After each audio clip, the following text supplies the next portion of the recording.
I am the Tofu Golem. Please enjoy the video. You start by deciding if the button is repairable, shank, sew-through, or a snapped base. Once identified, remove loose threads and any broken remnants with small pliers. This prevents snagging. Thread a needle with double polyester thread and tie a strong knot. This resists repeated stress. Make a small reinforcing stitch through interfacing or a thin patch under the fabric. This distributes tension. Now, position the button exactly where the original hole sits, so alignment remains consistent with the buttonhole. Begin by anchoring the thread with 2 or 3 tight backstitches through the interfacing. This baseline prevents slip. Then pass the needle up through one buttonhole and down through the opposite hole, keeping tension even. For lightweight fabric, use 6 to 8 passes. For denim or wool, make 10 to 12.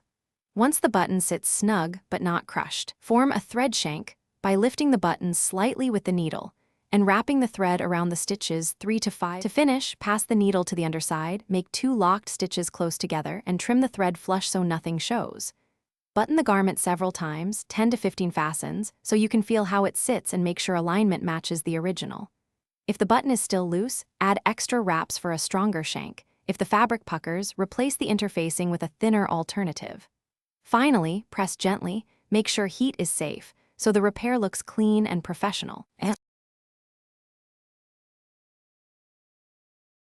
Thanks for watching.